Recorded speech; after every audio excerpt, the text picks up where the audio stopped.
right, welcome into Surviving Paradise, the podcast that takes a sometimes serious, oftentimes humorous look at the claim by Jehovah's Witness leadership that they are living in a modern day spiritual paradise.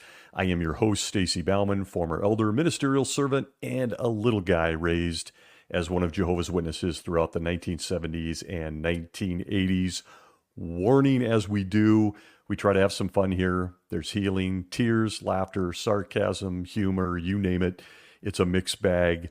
Please note, particularly this week, that it is never meant to offend. And with that, I'm going to emphasize as there's a little bit of a trigger warning this week's episode. I'm going to go deep into a subject that has a lot of nasty history. So for someone who might have been impacted by similar circumstances, please note that we're not trying to make fun of that. We're not trying to be offensive. In fact, I'm beyond appalled and disgusted, as you will see why this week. But just note there may be some things that are quite upsetting for current Jehovah's Witnesses who are enduring such things, or perhaps witnesses who've left and endured such things. Lots of big hugs to you as we delve in this week. I'm going to start out by saying that I suck at math. I hate math.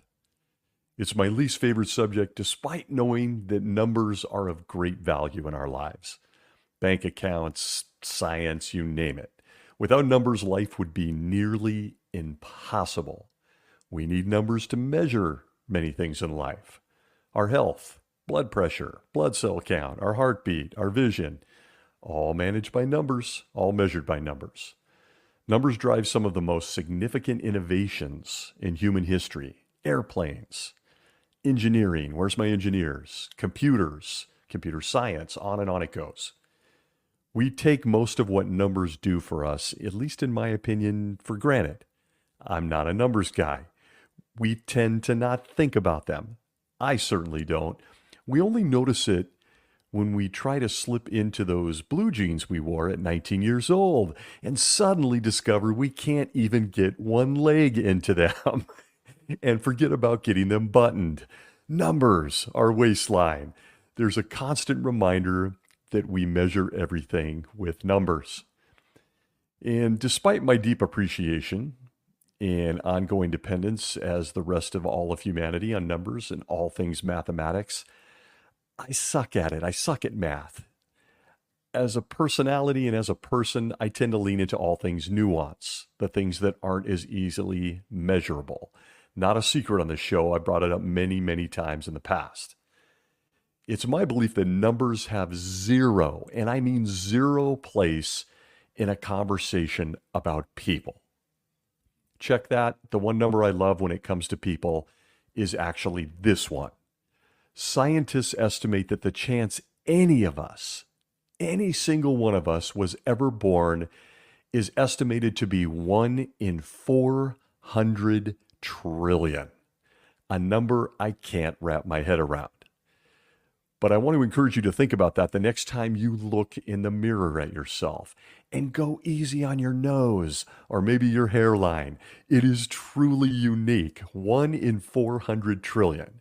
And to give some color to that fact, I recently read the Buddhist version of the probability of what they call precious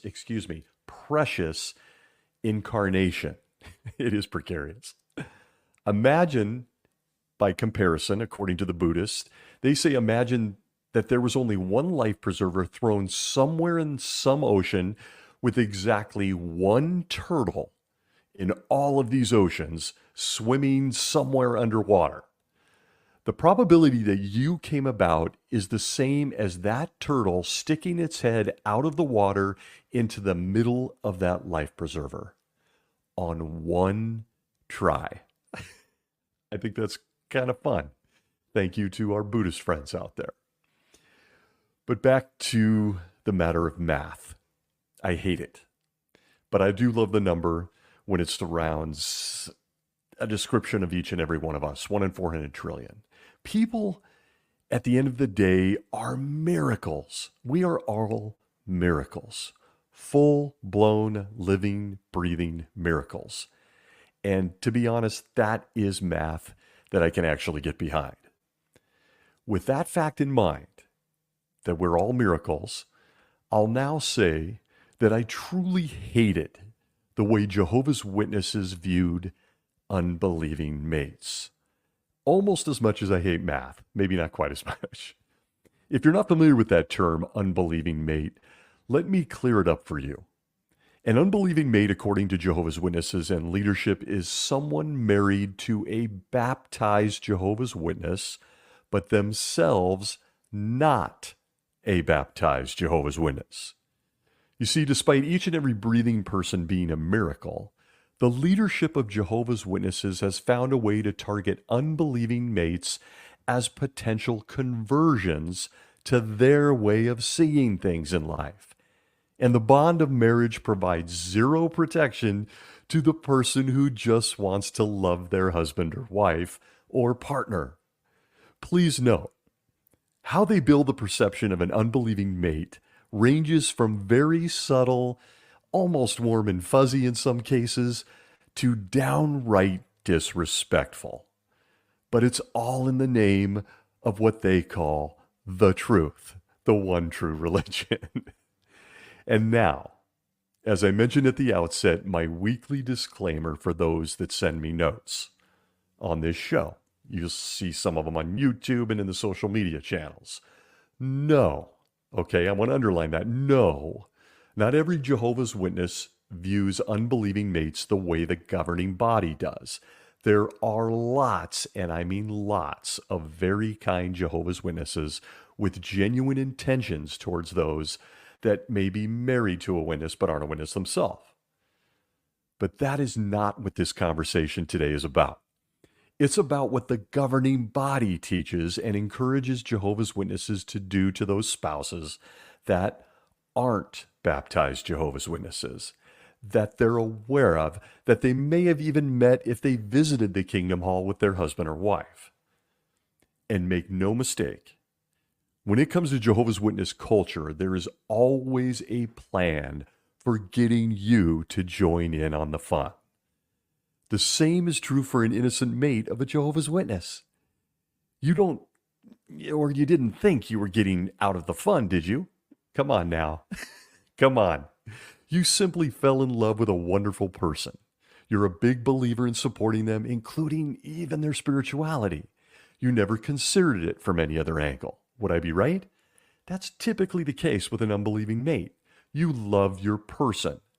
They just happen to go to the Kingdom Hall multiple times a week and either knew that when you met or accepted it if they joined God's organization after you married them. It really is that simple when it comes to a closer examination of marriage, partnership. One person believes one thing, the other person believes another. You're just supporting them. But look, anybody listening knows that this is a fact. Nothing is off limits, nothing, to the 9 guys in upstate New York. We are all well aware that they find ways to insert themselves in everything from your clothes, that actually kind of sounded funny, to the hair on your body, even what you do in the bedroom together. It should come as no shock that they have a lot to say about someone that isn't even part of their organization, just because they're married to someone that is. You see, the governing body loves numbers. I guess by extension, you could say they love math. And they're always looking for a chance to get you to join their numbers, them. But I want to go back here on this subject and start at the beginning.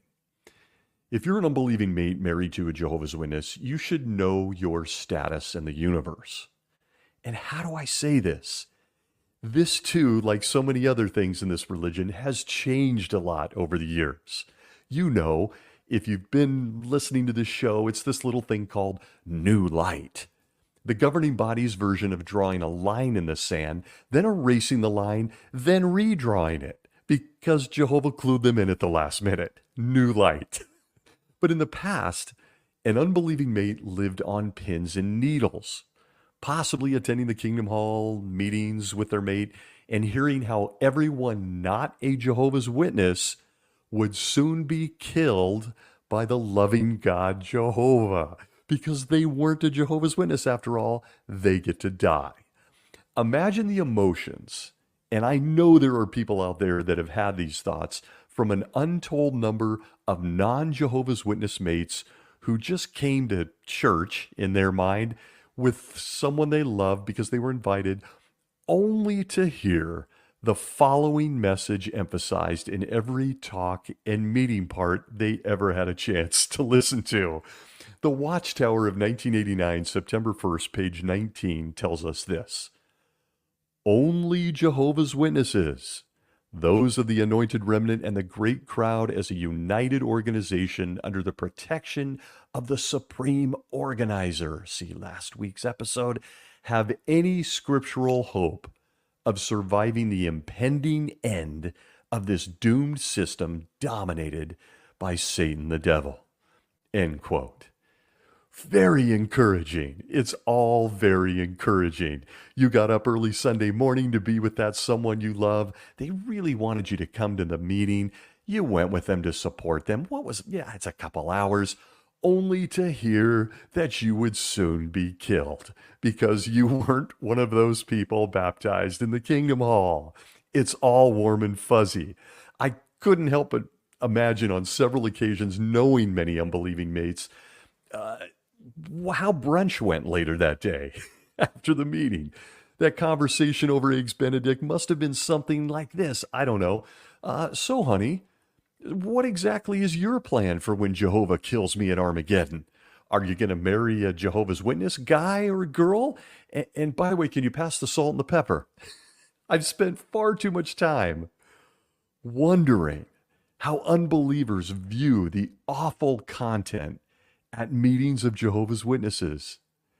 It's right there underneath the surface. Pictures of paradise and fruit baskets and kids running up to grandma and grandpa resurrected. It's right under the surface. You're not going to be there because you're not a Jehovah's Witness. And an unbelieving mate could probably pick up on that pretty easily at one of the meetings. Their future is put on full display for them that may include a brutal death where birds that dodge the fireballs and sky filled with arrows shot at them from Jesus and David's plane. That's right. The governing body and Jesus are going to kill them. In another reference from the Watchtower of 1952, just to show that this goes deep and far, far into the past of this organization, August 15th, pages 510 to 512, questions from the readers, my kind of people, where they ask this and get the following counsel. Quote, merely being married to a believer does not automatically result in the unbeliever's salvation. That it is not settled, but is a matter of question dependent upon the unbeliever's conversion, is shown by Paul's queries. Wife, how do you know but that you will save your husband? Or husband, how do you know but that you will save your wife? The unbeliever may or may not be saved, but the believer can and should work for the unbelieving mate's salvation as long as it remains an unsettled question. End quote. And so it begins. We're at the starting line here for unbelieving mates. You may be a good provider, a loving, dependable mate that openly supports their spouse despite disagreeing with their spirituality, but well, you technically have not slipped into your Tommy Bahamas bathing suit and a modest white t-shirt, don't forget those, and slipped into the loving arms of a brother in a pool at the local Assembly Hall of Jehovah's Witnesses. You're not baptized. Uh-oh. And we all remember the second question when you want to get baptized. It all surrounds allegiance to the organization. But as that reference clearly says, from 1952, an unbelieving mate's salvation is dependent upon their conversion to Jehovah's Witnesses. Until then, they get to live in limbo, wondering when the earth will open up and swallow them as they wave goodbye to their spouse and die. It's an unbelievable thing that an unbelieving mate a lot of unbelievables, gets to hear when they attend a meeting at a Kingdom Hall. But it gets better. Just wait. This message about unbelieving mates, and despite what they're hearing and despite what they're reading in the literature that their mate, quote unquote, leaves laying around for them to read, hoping to convert them, this message changes. It changes. And I'm guessing not many people are shocked by that. It can create some confusion. Imagine that. From the Watchtower of 2016, August edition, page 16, under the article Making Christian Marriage a Success, we are told this about unbelieving mates. Quote, in some cases, a Christian is married to one who is not yet a servant of Jehovah. Under those circumstances, the Bible gives good reasons why they should remain together. Whether the unbelieving mate realizes it or not, he or she is sanctified because of being married to a believer. Any children born to them are considered holy and thus have a standing with God. Incredible. Back to the quote, Paul reasons, wife, how do you not know that you will save your husband? Or husband, how do you know whether you will save your wife? Again, quoting 1 Corinthians 7:16, the quote continues, nearly every congregation of Jehovah's Witnesses has married couples in which the Christian has been instrumental in saving his or her mate. End quote.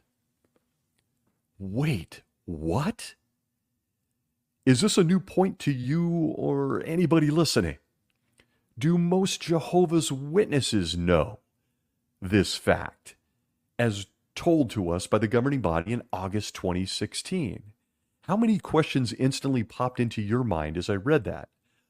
I don't know, questions like, why is an unbaptized mate, or better yet, unbaptized children, being pressured to get baptized at all?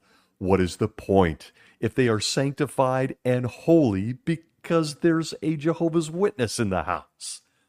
As long as one adult person in the family is serving the governing body, check that Freudian slip, serving Jehovah, they are apparently holy and sanctified. The unbaptized people in the family, including a mate, have a standing with Jehovah? Didn't the August 15th, 1952 article we read a couple minutes ago just tell us there's no guarantee that they have salvation? Is this why we never needed to know the name of Noah's wife? Or how about his daughters-in-law? Or how about the wife of Lot? They were all apparently by, default, sanctified and holy to Jehovah, according to the August 2016 Watchtower. They were unbelievers, but married to a believer. The truth is apparently so, folks. There it is. In 52 and references after that, I just don't have the time to go into all of them, your salvation is dependent on you converting. Nonetheless, in 2016, the confusing message goes out, just be married to Jehovah's Witness. I mean, this Paradise Earth thing is getting wide open. This on top of the news that at the Great Tribulation, we can all go, well, look at that. Stephen Lett is Jesus' favorite guy, and I'll become a Jehovah's Witness last second.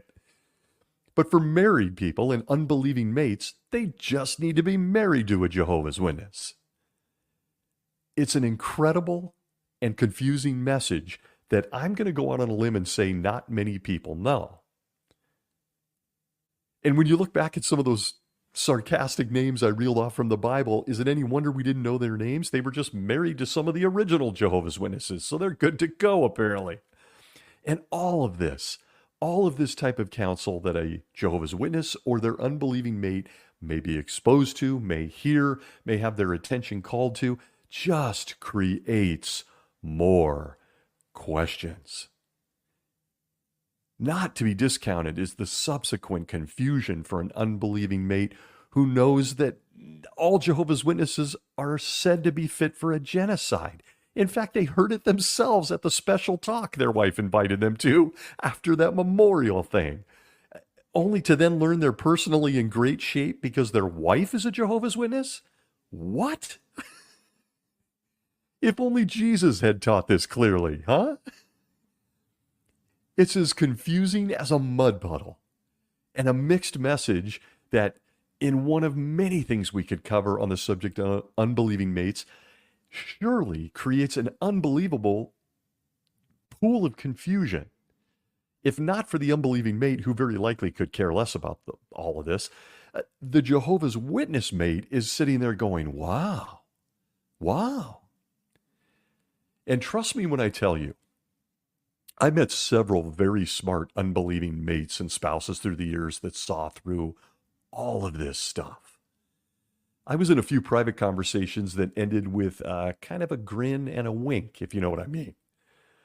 Those men were truly kind men. In my case, it was men who were just supporting their wives, and they didn't want to laugh in my face or scream bullshit. They were just trying to be kind on all things Jehovah's Witness. I'm saved, I'm not saved, I'm kind of saved, everyone's dead. My kids apparently are not saved unless they get baptized. Oh, they kind of are. Their mom's a witness. They just loved and respected their wife, and she seemed happy being a Jehovah's Witness, so they supported them. And for the discerning, unbelieving mate, an additional question arises from all of this. Why bother get baptized at all if I have a standing with Jehovah via my baptized wife? I'm sure they didn't put much thought to this, did they? But I give you the governing body with messaging on unbelieving mates that creates a tremendous amount of confusion and pain. But it's important to note here that most of what I just shared is for the unbelieving mate that is either supportive or ambivalent to all things Jehovah's Witnesses. I'm going to get into some hairy territory. The governing body has a lot to say about unbelieving mates that oppose their organization or make life difficult for their spouse. I'm going to use the P word, persecution. I'm going to use the T word, trauma. Where do I even begin? The laughs are over for a few minutes. The governing body has a long history of encouraging mates to stay together. I get that, rightly so. It's in the Bible. But they do this even if one of them is opposed to Jehovah's Witnesses and dangerous. They lean into the never married Apostle Paul. Isn't that odd? Never married Apostle Paul's stellar counsel for married people. He was an expert after all. He also told people how to raise kids, even though he never had kids. So, we can put that all on shelf. Always popular with people when you do that, by the way. But Paul had this to say for modern day Jehovah's Witnesses. At 1 Corinthians chapter 7, verses 10 through 16, he said this, quote, "To the married people I give instructions, not I, but the Lord. That a wife should not separate from her husband. But to the others I say, yes, I, not the Lord." Interesting. "If any brother has an unbelieving wife and she is agreeable to staying with him, let him not leave her. And if a woman has an unbelieving husband and he is agreeable to staying with her, let her not leave her husband. For the unbelieving husband is sanctified in relation to his wife, and the unbelieving wife is sanctified in relation to the brother. Otherwise, your children would be unclean, but now they are holy. Or wife, how do you know whether you will save your husband? Or husband, how do you know whether you will save your wife?" End quote. The very verses some of those Watchtower article quotes and citings was based on. You recognize the wording. But no pressure, right? Trust me when I say this creates a ton of pressure on a believing spouse, a Jehovah's Witness spouse. And in my experience, in my time as a brother and as an elder, that is almost always sisters or the women. I just didn't encounter a lot of unbelieving wives. I did encounter several unbelieving husbands. So I'll refer to it in that way throughout the rest of this conversation as the unbeliever, being male and the sister having to endure it all as the believer. It's heavily slanted that way with unbelieving mates in Jehovah's Witnesses. But note, it does happen to men. So in every experience I had, this counsel has had a heavy impact on the sister or the woman or the wife. I'll get into the emotional weight, but I want to first share what the governing body has dispensed, shared, and called good towards believing women on how they should react to an opposed unbelieving mate. I'm going to try to keep this brief, but keep in mind the Jehovah's Witnesses rely on the governing body to direct them in the right direction on everything in life. I'm now going to consider what millions have been fed regarding opposition from mates, including some pretty serious stuff. Again, trigger warning. Huge trigger warning, and it's shocking, the sourcing and where this comes from. Note at this point, the governing body romanticizes all forms of persecution and trauma towards Jehovah's Witnesses. It's proof that they're the right religion. And it was especially evident in how they portrayed unbelieving mates over the past few decades, certainly going back to my childhood. They literally would go looking for someone. They would search out and look for someone. Usually, every situation I saw was a sister, a baptized sister, to give experiences at assemblies and conventions that included horrifying abuse and violence from an unbelieving mate. Why would they do this? For their benefit. They would print these stories in the literature. Might I add, everything I share today is on their website right now.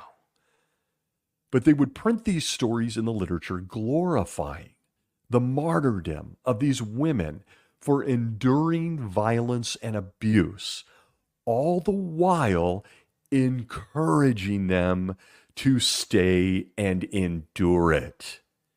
Because, endgame and stuff. Again, trigger warning. Here are some examples of what you can see regarding unbelieving mates and the sister being the believing Jehovah's Witness today. It almost needs an entire separate episode. The first one comes from the 1971 yearbook, page 147, under the country reports, apparently the country of Greece. We get this story, uncorroborated, but in print. Quote, in a great island of southern Greece, a special pioneer sister called on a young girl who wanted to learn what Jehovah's Witnesses believe. The sister supplied her 2 magazines and immediately started a Bible study in the Impossible to Lie book. The young girl asked the sister to assist her in searching to find the truth. If I become convinced that this is the truth, said the young girl, nothing will be strong enough to stop me. Oh boy. Back to the quote. The study was continued, and the young girl made very good progress. However, obstacles began to arise. Fierce persecution rose from her home people, especially from her fiancé, who was most scurrilously insulting her and beating her to the loss of consciousness. But the young girl, unshaken, continued her study.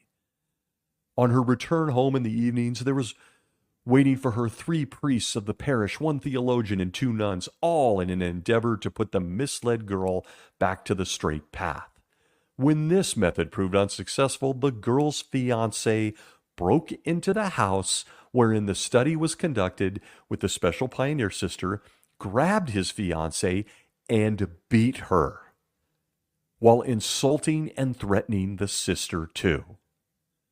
On her crying, the police hurried there, and finally, on false charges laid by the girl's family and fiancé, the special pioneer was committed to trial. But the young girl now used the knowledge acquired from her study of the truth, and thus succeeded in having her parents turn and see the error they had committed.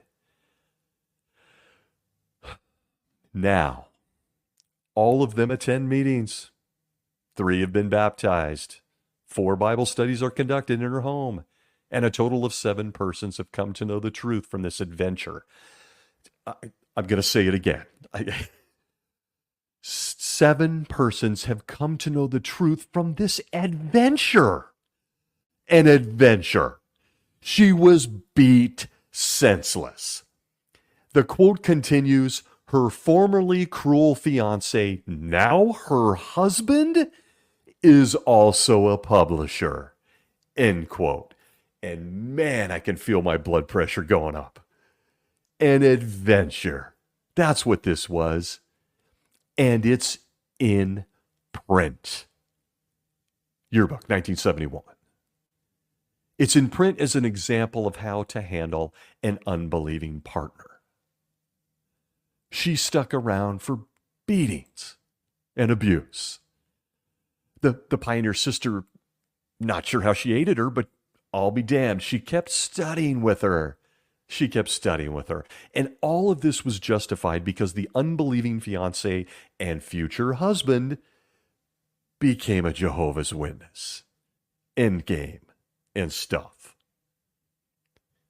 I give you the counsel on handling opposition from unbelieving romantic partners, courtesy of the governing body of Jehovah's Witnesses. You know, the guys that alone have Holy Spirit and a direct phone line to Jesus Christ.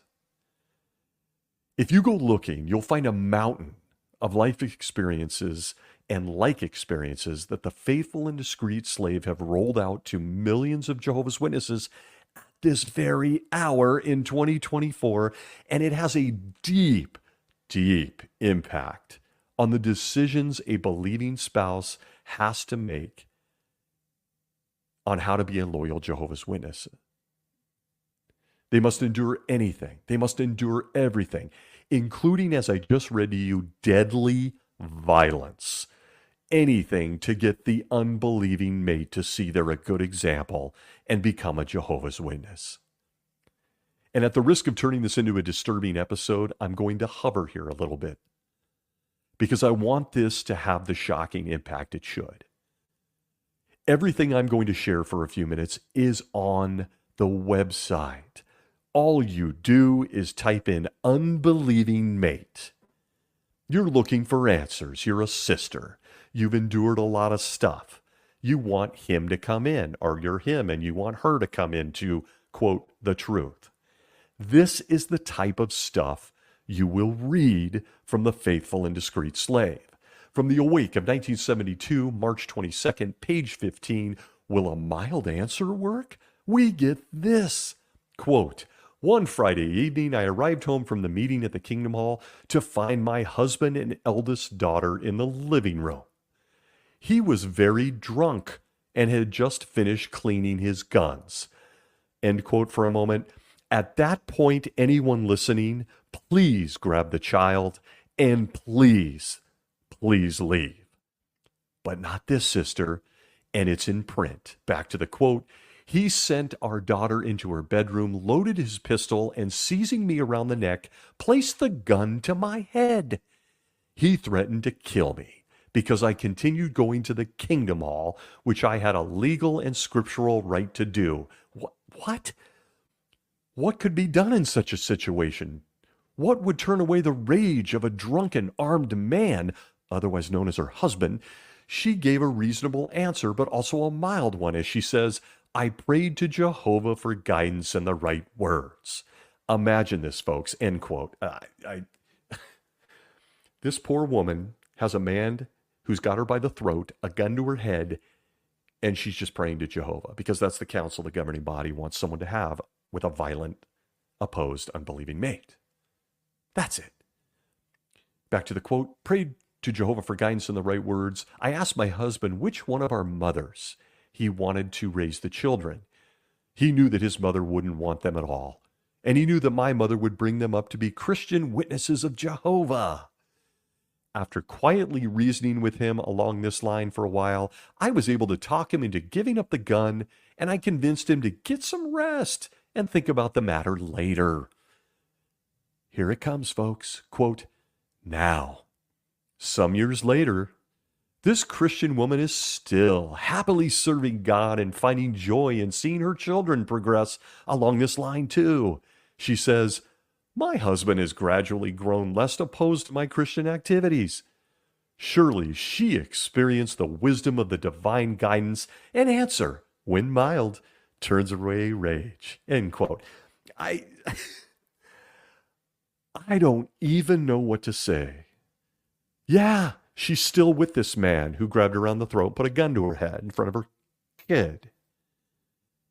Why? Because that's the counsel the governing body gives sisters in reference to violent, unbelieving mates.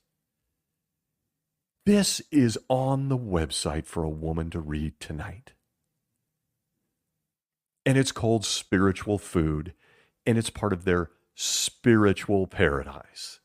Stay with a man who grabbed you by the throat and put a gun to your head because the governing body says it's a good idea. He might become one of us after all.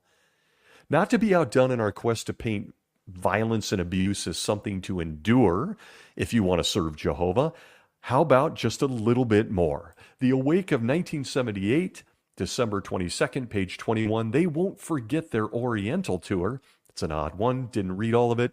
We get this, quote, the Korean witnesses face many problems. Family opposition due to tradition is prevalent.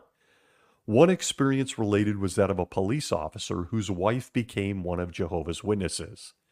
In his rage, he told her, you quit this religion or I'll shoot you. In anger, he took out his gun and then to save face, shot, but with the gun pointed at the ceiling. Yet he later became interested in the Bible and now is one of Jehovah's Witnesses himself, along with all 6 of his children. Recently, he has been appointed a Christian elder, end quote. Where do we go? Where do we go with this stuff? There aren't enough trigger warnings. An unbelieving mate is fodder for the governing body because they might become one of them. In fact, they might even become an elder. It doesn't matter if they pull out guns and shoot them up in the house with kids and the wife there. Stick around, sister. It's what Paul would want you to do, and he's watching on from heaven next to Jesus, Judge Joe Rutherford, and Chuck Taze Russell. It's just so shocking. And there are so many more of these stories on this subject of unbelieving mates and how to handle it at home if you're a Jehovah's Witness and baptized. I could spend an hour on it. Maybe I should have, but I'm exhausted and sickened. And I'm not done. If you're thinking, what the hell am I hearing? You're not alone. Furthermore, if you think this is old light or these are just ancient experiences he's pulling from the website, feel free to now go and check out a series currently found on the website from 2021, complete with videos entitled Successful Fighters for the Faith, Those with Unbelieving Mates. And it's a symposium given by governing body helper William Malenfant. Boy, is he a gem. Maybe he'll be on the governing body soon himself. We're waiting word from Jesus and Judge Joe. But in this symposium and in the introduction, we are introduced to a sister, Hideko Sasaki from Japan in 2021, where she relates the experience that one night her unbelieving husband whipped out a knife and put it to his stomach, threatening to kill himself and saying, quote, will you choose me or the truth, end quote. Now look, imagine the impact this is having on someone watching this video that has an unbelieving mate. Imagine the impact on the kids in that audience. But that unbelieving mate who desperately wants their mate to be a Jehovah's Witness, they're hanging on every word, hoping she will impart the secret on how it was she was able to get her man to be a Jehovah's Witness. Sister Sasaki goes on to say that her husband thought, and I'm quoting now, that she had become a fanatic, that he was genuinely concerned for his family, and that she had joined a weird religion, end quote. That's a direct quote from her experience.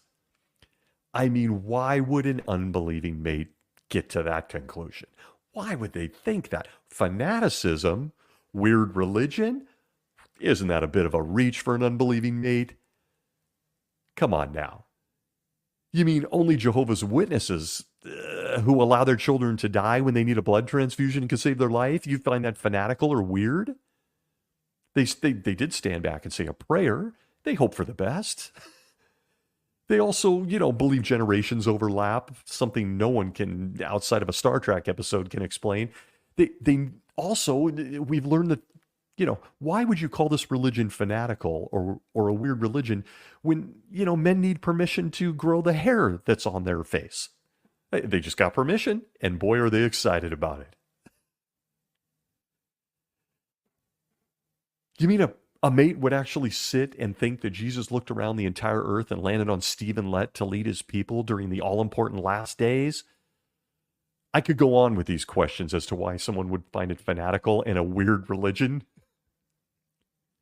Why would a normal spouse ever think Jehovah's Witnesses were weird or fanatical? But the horrific manipulation that is all of these things, these tools, these teachings, these doctrines that they push on this person's innocent spouse, that they're witnessing happen to them, that they endure. Why would they ever think that this was fanatical or a weird religion? I think it's easy to see. I'm getting a little fired up. And it's all justified, in case you haven't picked up on that, even in the more modern ones in the videos, because we all know it's about the end game. Her husband, the abuser, the unbeliever, he eventually saw it her way and became a Jehovah's Witness. Knives, guns, murder threats, beatings, all good. It's all good.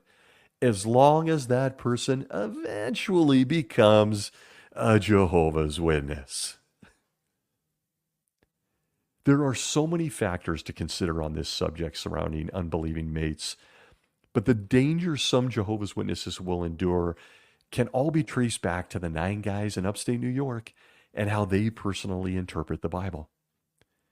And it really can all be summed up this way: the end justifies the means. That's it. It's not a mystery.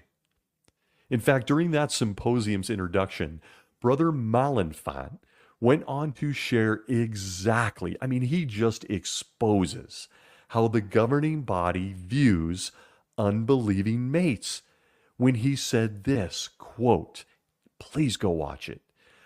When we speak of unbelieving mates, we recognize that their circumstances are not all the same. Some witness mates oppose true worship, others are indifferent, and others may be tolerant or somewhat interested or supportive, but they're not progressing towards baptism, end quote. It's all about the end game. Oppose, don't oppose, be nice, be mean, shoot guns, grab your wife around the throat, have your kids watch this violence, shoot it up. Doesn't matter. It doesn't matter to the governing body. It's all about getting them baptized. And even if you're a nice guy and not progressing, well, not good, not good. I can't emphasize enough for anyone that's in this situation that might be listening to go watch this video currently featured on the website. There's nothing kind, there's nothing well-meaning about this stuff. The end justifies the means. An unbelieving mate is viewed as low-hanging fruit by this organization, and the end goal is getting them baptized as a Jehovah's Witness. Sure, there are a lot of other factors to consider in this dynamic, but time doesn't allow me to expand on all of them here. I just want to say, put simply, you cannot ignore the negative and potentially dangerous, deadly things surrounding the counsel that is currently featured on their website regarding unbelieving mates. Are these extreme cases? Sure. That's why they use them. That's why they're in print. The nice people, the nice guy unbelieving mates, we don't hear a lot of stories about them, just the ones who almost kill their spouse. And even as I read some of this stuff, I found myself just blown away that there isn't a full-time department back there in Warwick, New York, whose entire job is to go through their literature and that website and scrub this stuff. The fact that all I had to do was search for it and find it is absolutely mind-blowing. But there it is. There it is.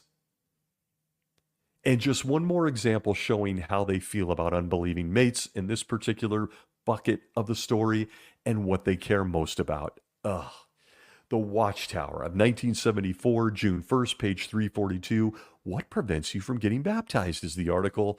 We get this quote: among others baptized at these assemblies was a husband who at one time had threatened to kill his wife if she became a witness. Her not holding back in fear resulted in his getting baptized just a year after she did. End quote. What a happy ending. What a happy ending. What a great story. This guy was going to kill her. But, she stuck it out. As it says there in the quote, she did not hold back in fear. What? So he ended up being just like her and they all got baptized. Happy ending, case closed. Let's put it to print. And that's it, folks. When your husband or wife threatens to kill you, the counsel from the governing body is to stick around. I'm sure it's all going to work out just fine. The sister wasn't afraid, and it resulted in a new Jehovah's Witness. And in the end, that's all that matters to the governing body. Numbers. Math.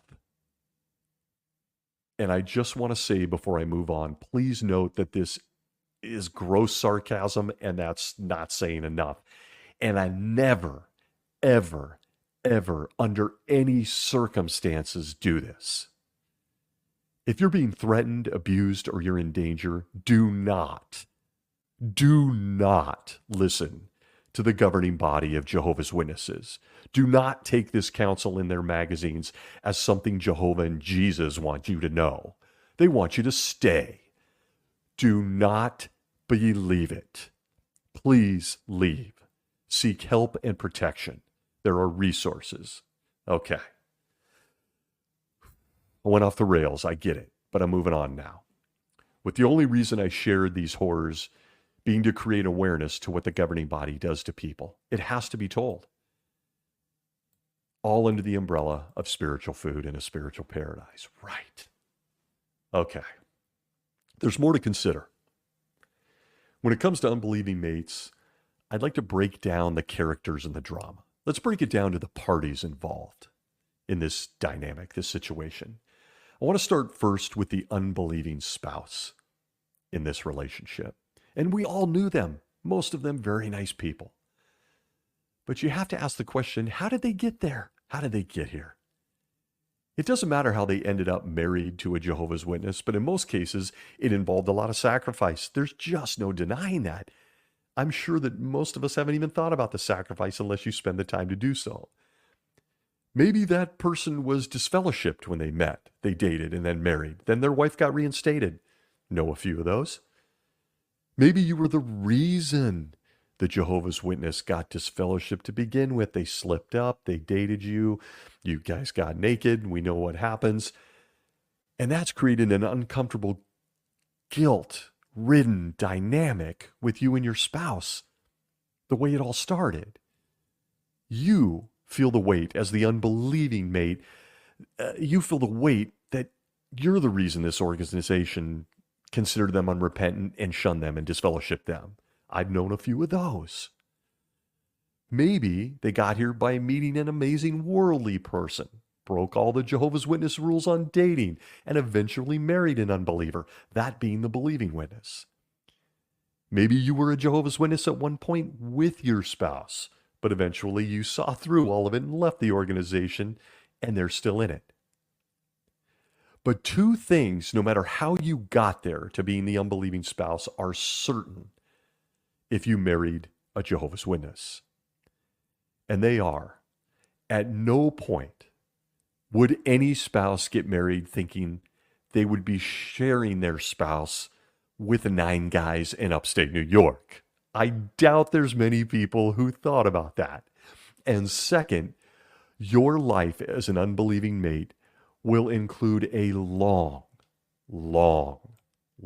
exhaustive list of sacrifices.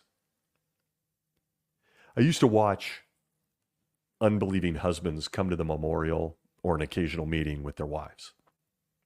A couple of these men were just such good dudes, great people, very smart, intelligent, uh, well educated.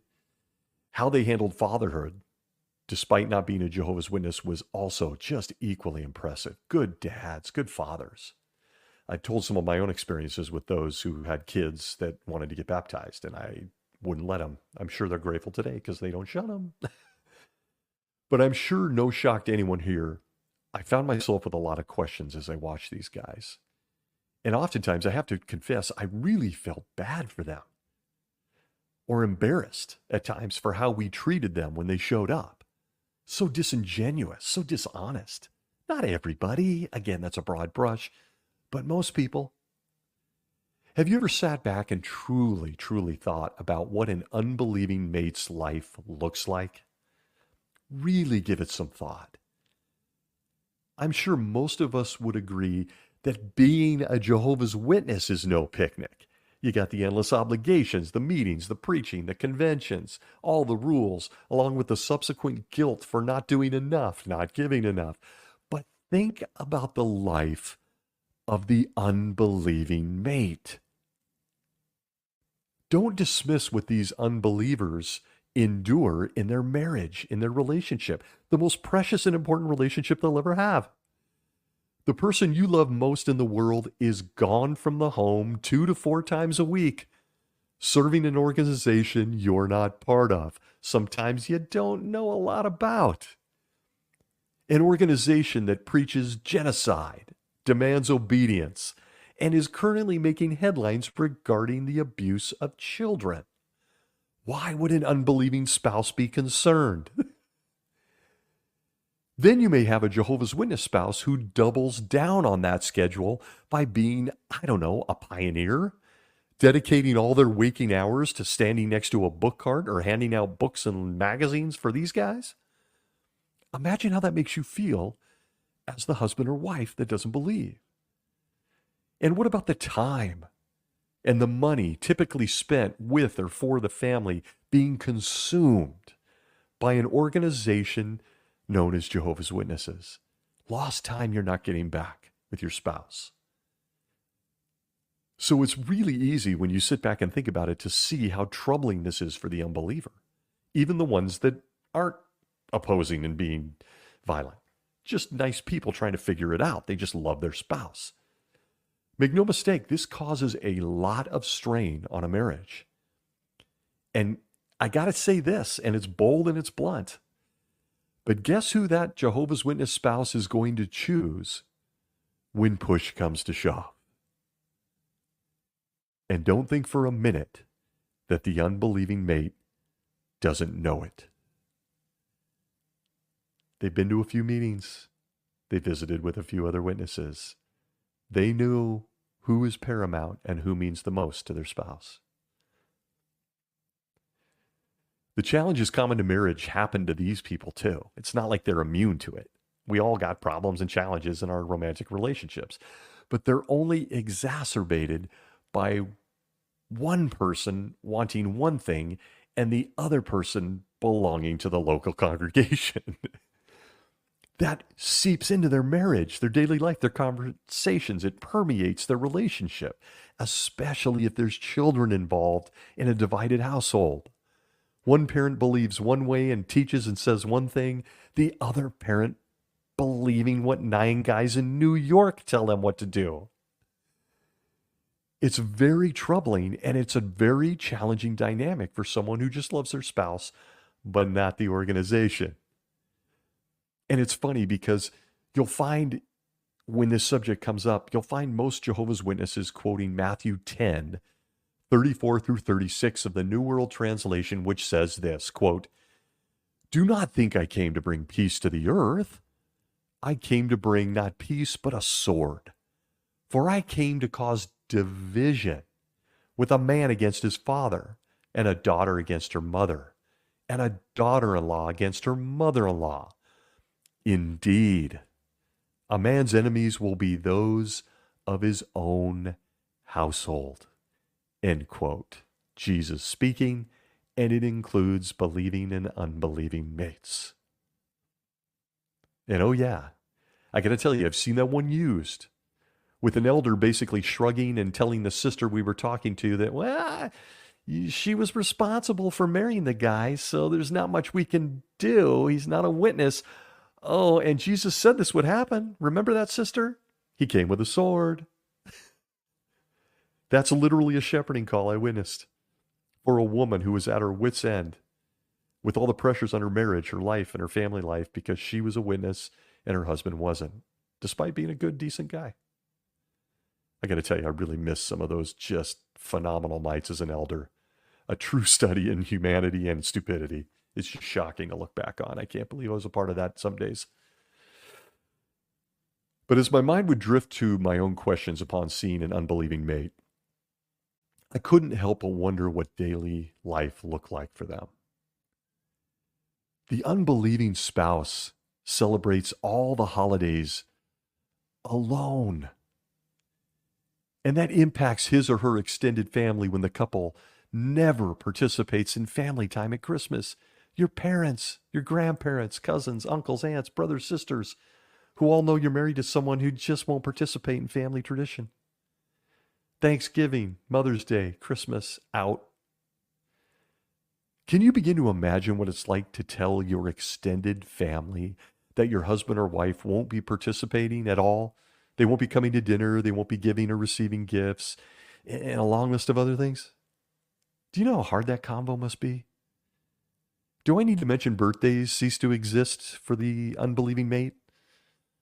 They oftentimes don't know they signed up for such things. Not only do they skip the special day with the one they love, their spouse, but they're forced to skip it for their own children because the other parent is a Jehovah's Witness and won't celebrate. Can you imagine the emotions, the pain, and the challenges that many unbelieving mates face if you're married to a Jehovah's Witness? It's all just so warm and fuzzy, isn't it? But you listen to the governing body and they will be sure to tell you that they're pro-family. They're all about building the family. No, they are not. Especially when one of them isn't a believing Jehovah's Witness. I don't think many people give some of these things much thought, and maybe that's arrogance on my part, and if it is, I apologize. I just never heard anyone bring it up, but I thought a lot about it. And again, unbelieving mates are seen as low-hanging fruit. They're seen as numbers, basic math that can be added to the whole of the local congregation. Not many people consider how potentially awful their life might be when married to a Jehovah's Witness and the things they miss out on. And then there's the disingenuous visits with other Jehovah's Witnesses whose only goal is to turn you into one of them. Unbelieving mates can tell you all kinds of stories about that. And like I said earlier, a lot of winks and nods because they know you know when somebody's love bombing them and trying to make it all seem so magnificent that they should be a Jehovah's Witness too. It's just so disingenuous, embarrassing, and ugly. But let's move on to the Jehovah's Witness mate in this scenario. Now, I'm guessing there may be more than a few listening who were one of those people. I have nothing but endless deep respect for all of you that have endured this type of situation, an unbelieving mate, with your only motivation being to unite your family and, of course, at the time, to live forever in paradise with the one person you love more than everyone else. Who can blame you? I don't. It's a wonderful goal. And the motive behind that for a Jehovah's Witness married to an unbeliever is truly incredible. It's just incredible. For many, not only were or maybe are under the constant pressure of the organization with its many rules and changes, but as we've already noted, those people live on an island. And I want to show an immense amount of respect to those Jehovah's Witnesses with an unbelieving mate who live on that island day in and day out. In most cases, they have tension at home. And then they have disappointment at the Kingdom Hall. There's really no relief for them. Have you thought about it? I have to validate something I noticed more than once. For those who are in this situation, you do or you did almost everything in your time as a Jehovah's Witness alone. And I can't imagine it was easy while you watched other families sitting together at meetings and traveling to conventions. There you were again, alone. And it's certainly particularly hard on women, is my take. They're truly the most powerful piece of the family unit. And to not have their family there and their mate supporting them, worshiping the God they love, is just a massive gut punch. And it's weekly. I witnessed it. I watched sisters get old alone. The thing you viewed as most important in your life was something that you had to just do on your own. And I just want to validate that. And aside from navigating loneliness, perhaps navigating the disgusting abuse that we see some people have gone through at the outset of this combo, then there's the pressure a Jehovah's Witness mate feels to convert their spouse. Dare I say it, there is an underlying manipulation in what they do to get their spouse to convert. I'm not going to say this about everyone, but it does exist, folks. It does exist. Whether they're doing it from the heart and they just want them there, or they're feeling the pressure, or they're being counseled to push their mate to get there. In either case, it doesn't feel good. It just doesn't feel good. Where's your math and your numbers on that feeling? But there's a third character in this drama with unbelieving mates, and it's the organization itself. Take a look at the governing body, and by extension, the elders, circuit overseers, anybody else, indeed, the entire local congregation that all of us know all too well. From the Watchtower of 1971, April 1st, pages 201 to 202, under the article Uniting the Divided Household, we get this, quote, "Can the believing wife then save her unbelieving husband by staying with him? Yes, this might be possible. If she does in time save her husband, it is, of course, salvation in a relative sense. Here we go again, since salvation is from Jehovah. But a wife can, in a relative measure, save her husband, just as a person can use a company's facilities for life-saving to save a drowning man." What? The company may have a boat with rescue equipment. And when the rescuers see a person floundering in the sea, they throw out equipment to save him. The one hauling the person in from the raging sea is the one most active in the salvation, yet the company, too, must be considered, since it provided the facilities for life-saving.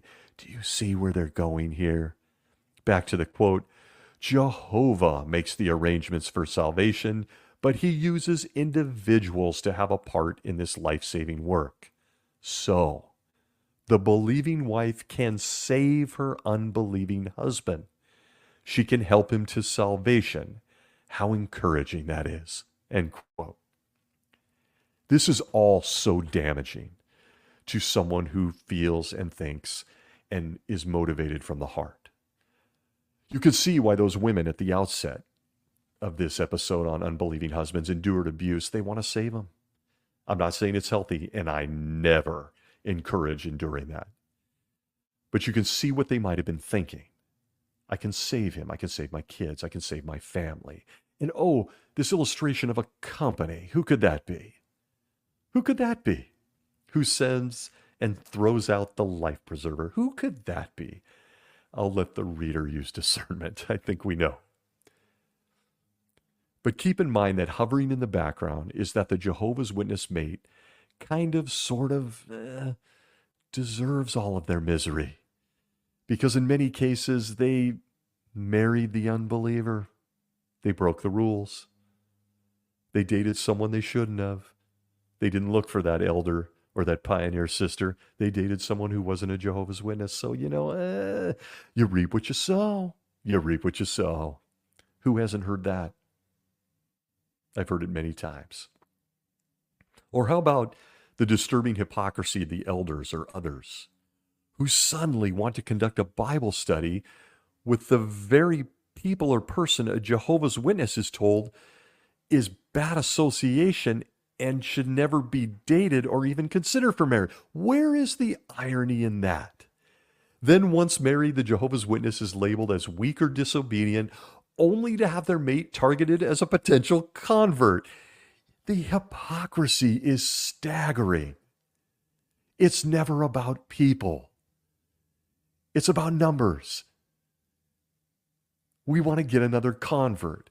Don't date someone who's not a witness. Oh, you did? Well, you deserve all this misery. But guess what? I'd like to conduct a Bible study with him. Why don't you get him to the Kingdom Hall? I'm going to pretend I'm his friend so that I can convert him. And at the end of the day, when you look at all of this, you can't help but think about the guy they say leads them, Jesus Christ. Was Jesus a master at manipulating people? Keep in mind that the governing body of Jehovah's Witnesses are big. They're very big on employing covert tactics to trap your unknowing spouse. A mate that may just be a friendly person who is kind to even those he doesn't agree with. But they're gonna get him if they can. How about an example of how they think on this? From the Kingdom Ministry of August 2009, pages 3 through 4, under the article, Meet the Challenge of Witnessing to Men. Truly weird. If you want to read the rest of it, we get this nugget of Holy Spirit. Quote, reach out to unbelieving husbands. While the fine conduct of our Christian sisters often exerts the greatest influence on their unbelieving husbands, members of the congregation can also have a positive effect. When an unbelieving mate accompanies his wife to a meeting, the warm welcome he receives from the congregation will be a powerful witness. And note this, quote, his presence likely indicates a measure of interest in the truth, and he may be willing to accept a Bible study, end quote. That's it. Add to the numbers. The end game. Someone comes just to hold their spouse's hand because it means a lot to them. They've missed them and they invited him to come. But just being there might mean he could be a Bible study. Get on it. But it continues. Are you ready for this? The same Kingdom Ministry quote. On the other hand, some husbands show little spiritual interest initially, but may eventually be willing to discuss the Bible with a brother they feel comfortable with. Here it comes. Quote, brothers in one congregation made a point when occasionally visiting a religiously divided family to chat with the unbelieving husband about things they knew he was interested in. This eventually led to spiritual discussions, and now he is baptized. In another case, a brother helped a friendly, unbelieving husband to build a fence around his house.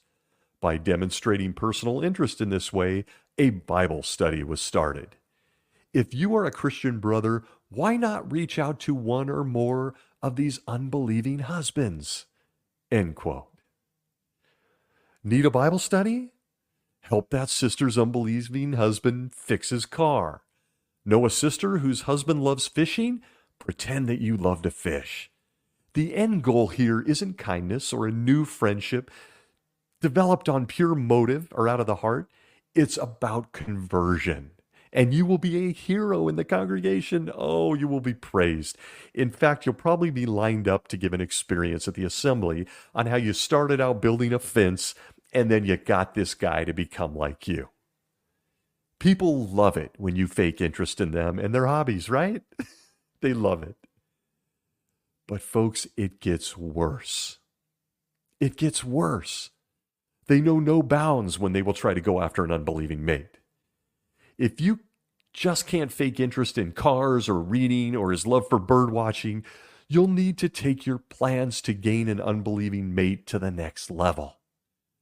Join me now in paradise as we consider the instructions to elders regarding unbelieving mates.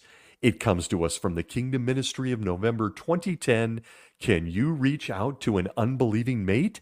Pages 5 and 6, where we are told this, quote, elders especially should reach out to unbelieving mates and be alert for opportunities to give a witness. An unbeliever who has not been receptive to a Bible discussion may listen to scriptural encouragement when he is in the hospital or encounters serious health problems. If a divided household experiences a crisis such as the death of a family member, the elders may invite the unbeliever to sit in when they give comfort to the family. End quote. Nothing's off limits. I had to imagine this in my elder's voice, something like this. Ah, yes. Hey there, Bill. You just had your kidney removed? Well, I'd like to share a scripture that may encourage you. I can see you're laying there in the hospital bed, hopped up on morphine, and I know it's past visiting hours, but no worries. Just listen closely to what King David said at Psalms 139:13. You're going to love this, Bill. Just lay there and listen. He said, "For you produced my kidneys. You kept me screened off in my mother's womb." End quote. Isn't that appropriate? Bill, your eyes are kind of closed. Isn't that great? Look, I know it's been a tough day. You're down a kidney, but Bill, forget that kidney. As you can see, Jehovah saw that kidney all along, and I've got some exciting news. He's going to give you a new kidney and a pet monkey that you can teach Hebrew to, all in paradise. But Bill, when you're out of this hospital bed, I just need you to get baptized at the next circuit assembly. What? That reference in that kingdom ministry is downright shocking. And I've got to tell you, I've seen something similar like this firsthand. Put yourself in the shoes of the unbelieving mate when one of the elders show up to comfort your spouse, then proceed to turn the visit into a recruitment speech, assuring you that you'll be reunited with your dead loved ones, if only you become a Jehovah's Witness, that is. Oh, your mom died and you're utterly devastated in this moment?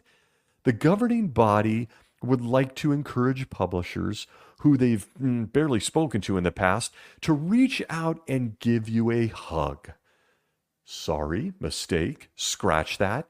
To hit you with this during your most painful moment with a fantasy paradise hope that your mom will be resurrected and return to you any day now, since, 1879 and stuff. I got to tell you, on the subject of unbelieving mates, I could keep going, and I've gone long because I've been a little fired up on this subject. I knew some great ones. I've barely scratched the surface of this subject. But in the end, it all comes back to this. I hate math. I hate math. I'm not a numbers guy. Even though I realize our entire world is math, we live by it. But when it comes to my disdain for math and how it strips out so many other things, nuance and individuality are left in its wake, I found myself trying to be more like Jesus when I was a Jehovah's Witness, especially in the way I treated, thought, and observed unbelieving mates. I mean, Jesus, look, he appreciated numbers. He respected numbers. Hell, let's be honest, he created numbers. But at Luke chapter 12, verses 6 and 7 in the New World Translation, I learned this, quote, 5 sparrows sell for 2 coins of small value, do they not? Yet not one of them is forgotten by God. But even the hairs of your head are all numbered. Have no fear. You are worth more than many sparrows. End quote. Now I ask you, how many hairs are on your head? Do you know? Let's be honest here. Some of us have a lot. I'm blessed to have a lot of hair. Some of us don't have any. I love you, my bald friends. But give me a number. Give me a number. The truth is, numbers are necessary. but they are not what's truly important. I have no doubt in my mind that Jesus and his Father can count. I know they can count. They made the universe. But that wasn't the point in what Jesus said there at Luke 12, now was it? Math and numbers don't matter when it comes to people, whether they're believers or they're non-believers. It doesn't matter when it comes to showing respect, decency, and most importantly, love. All that matters is motive, character, and putting it all into action, positive action. And as for the governing body of Jehovah's Witnesses, and in my own snapshot, my own stream of consciousness this week, it's my conclusion that they seem to miss the point when it comes to unbelievers, and even those that are married to them. To them, it's a numbers game. And math really sucks. Big hugs to my believers and non-believers who've been associated with Jehovah's Witnesses. I want to thank you all for being here this week. Wherever you may be well.